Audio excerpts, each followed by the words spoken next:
दोस्तों स्वागत है आप सभी का लेक्चर नंबर 10 में। यहाँ पे हम लोग बात करेंगे एरिथमेटिक जो डिस्कशन किए थे उसी का कंटिन्यूएशन में पावर्स की बात करते हैं। तो पावर्स में क्या होता है, एक्चुअली एक्सपोनेंट में हम लोग चीज़ों को लिखते हैं। लास्ट क्लास में मैंने आपको बताया था कि 4e2 में क्या लिखा जाता है। 4e2 मैंने आपको यहाँ पे समझाया था। 2e2 क्या होता है, 4e2 क्या होता है, इसको थोड़ा सा अभी हम लोग स्क्रीन में लिख के देख लेते हैं। सपोज मैं यहाँ पे लिखता हूँ 4e2, इसका मतलब क्या होता है, 4 के पावर में 2 रहेगा। ओके मतलब 4 into 10 to the power 4 into 10 to the power 2। Okay तो एक्सपोनेंट मतलब क्या होता है कि 10 के पावर में जो नंबर लिखा होता है ना वो वही नंबर होता है। इसको सॉल्व कैसे करेंगे, 4 into 10 to the power 2 that is 100 आ जाता है, 10 स्क्वायर सो 100। तो 4 इंटू 100 इज 400। तो आंसर कितना आ जाएगा आपका, 400 आ जाएगा आपका आंसर। समझ में आ गया, very good.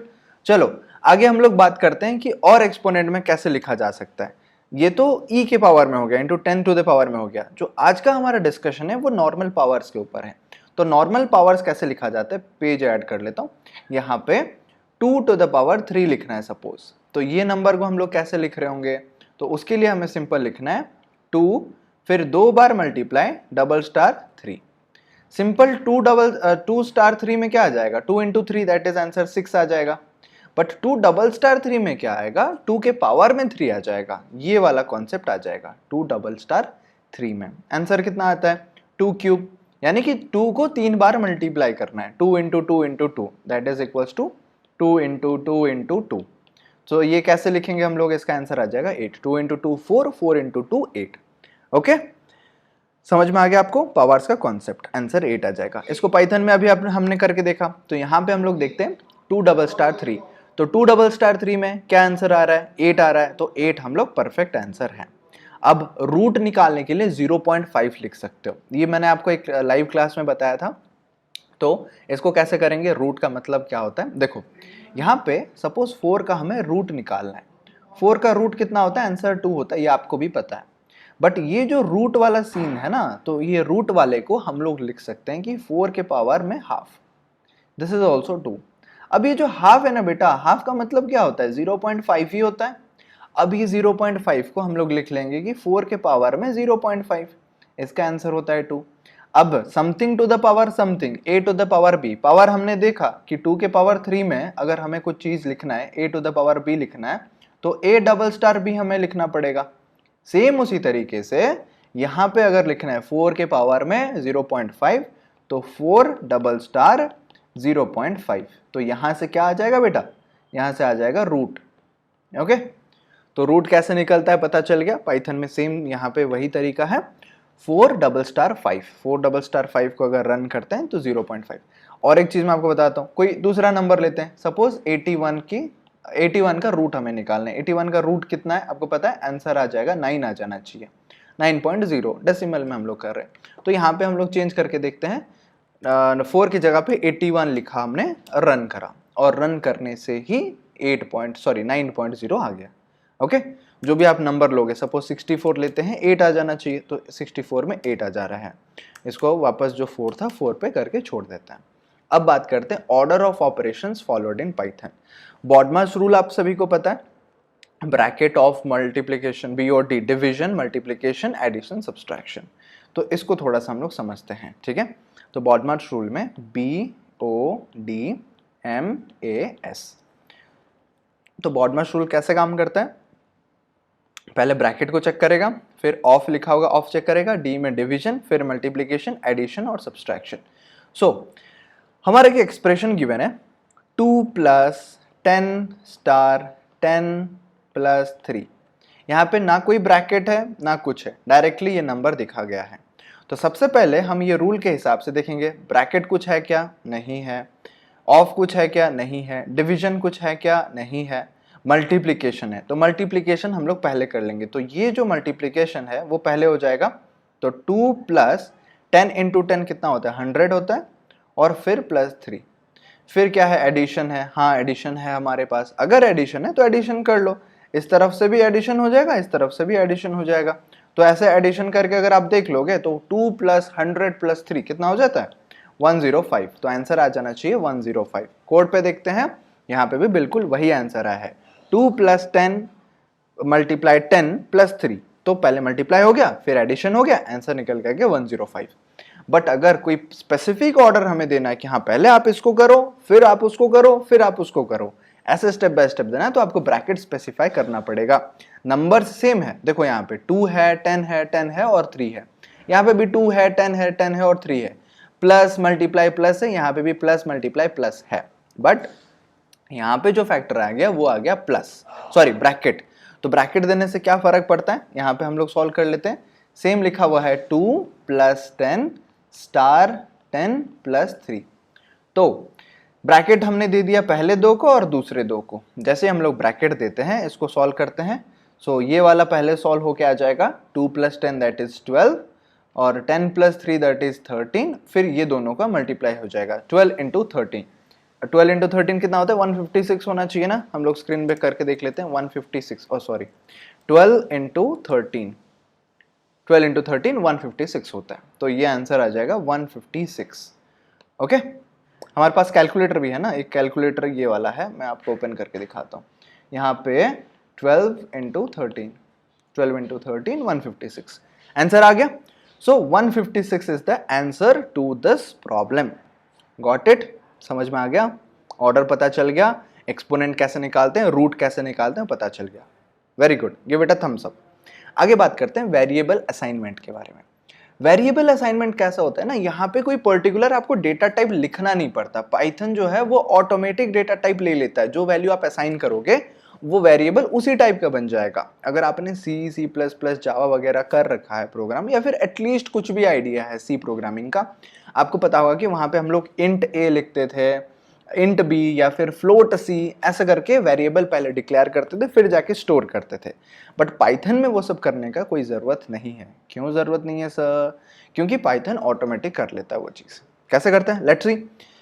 Now that we have seen how to use numbers in Python as a calculator, let's see how we can assign names and create variables, है ना। वेरिएबल्स कैसे बनाते हैं उसका रूल्स वगैरह होता है, रूल्स हम लोग अगली क्लास में देख रहे होंगे। अभी थोड़ा सा देख लेते हैं कि कैसे असाइनमेंट होता है। We can use single equal sign to assign labels to variables.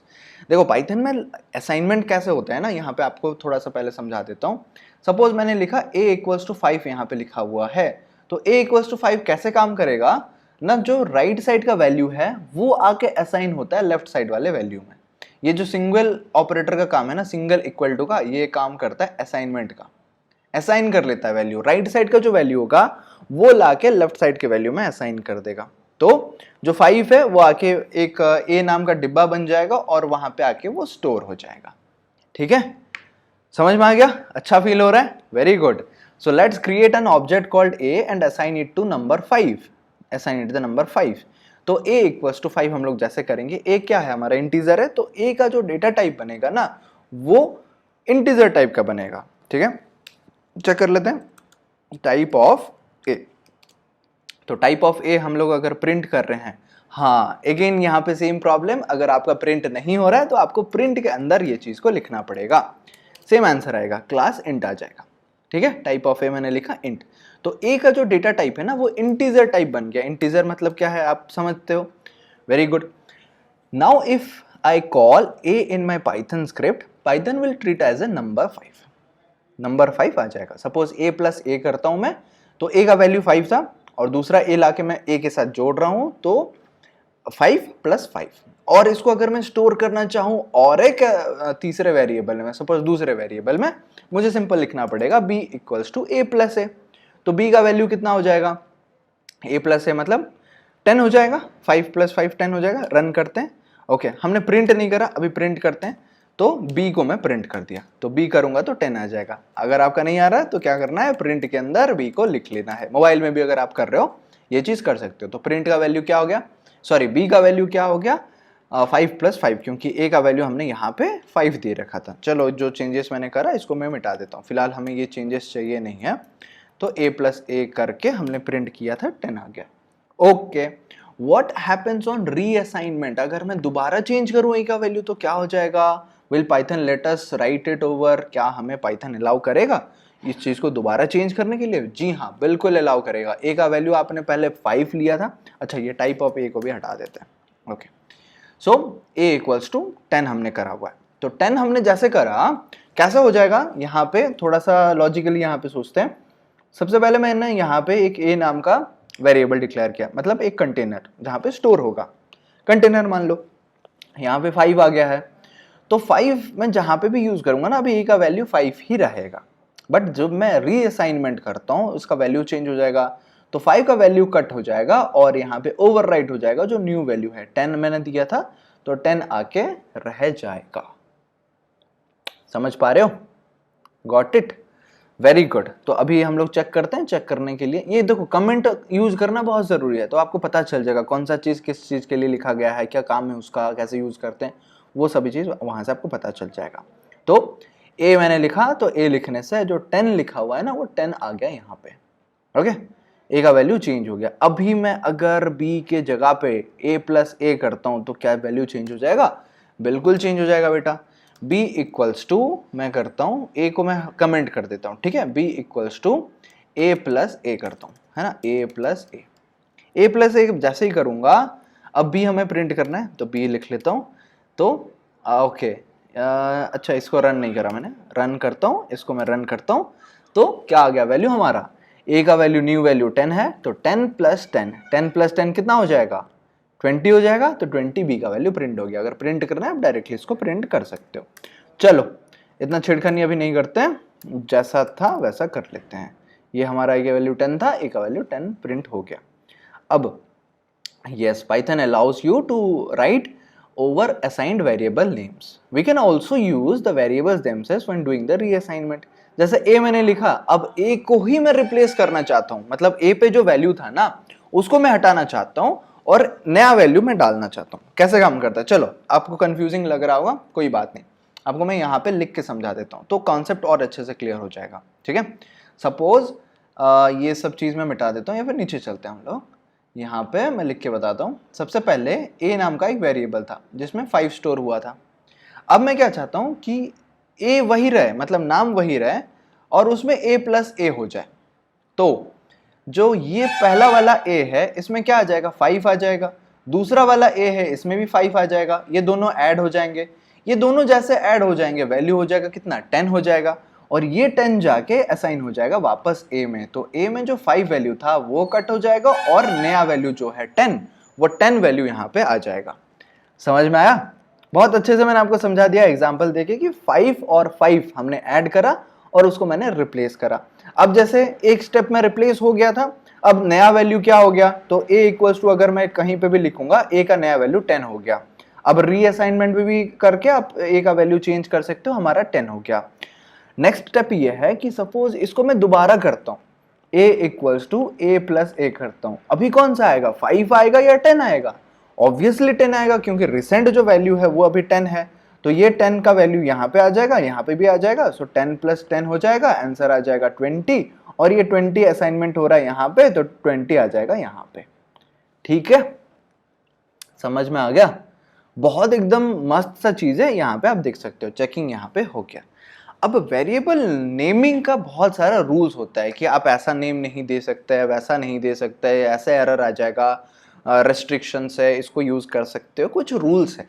वो सारे रूल्स को हम लोग अगले क्लास में पढ़ रहे होंगे। ठीक है, अभी बस इतना था, मैंने आपको समझाना था कि असाइनमेंट कैसे होता है और अरिथमेटिक का थोड़ा सा एक्सटेंशन मैंने आपको बता दिया। डेटा टाइप चेंज कैसे होता है वो हम लोग पढ़ रहे होंगे। एक बार डेटा टाइप मतलब जो वेरिएबल डिक्लेरेशन हम लोग सीख लेंगे उसका रूल्स, उसके बाद मैं चेंज करके बताऊंगा कि इंटीजर लिए हैं उसको फ्लोट कर सकते हैं क्या, उसको फिर हम लोग इंटीजर से फिर स्ट्रिंग कर सकते हैं क्या, स्ट्रिंग से इंटीजर कर सकते हैं, स्ट्रिंग होता क्या है एक्चुअली। अभी नंबर्स के बारे में पढ़ाई कर रहे हैं। ओके, समझ में आ गया? Are you satisfied with the class? चलो सेटिस्फाई हो, अच्छा लगा, मजा आया, कुछ नया चीज सीखे, कमेंट में मुझे बताओ। वीडियो को लाइक करो, शेयर करो अपने दोस्तों के साथ और प्यारा सा कमेंट बिल्कुल होना चाहिए बेटा। पहली बार देख रहे हो चैनल को सब्सक्राइब कर दो प्लीज, प्लीज सब्सक्राइब कर दो। मिलते हैं अगले वीडियो में, तब तक all the very best and जय हिंद।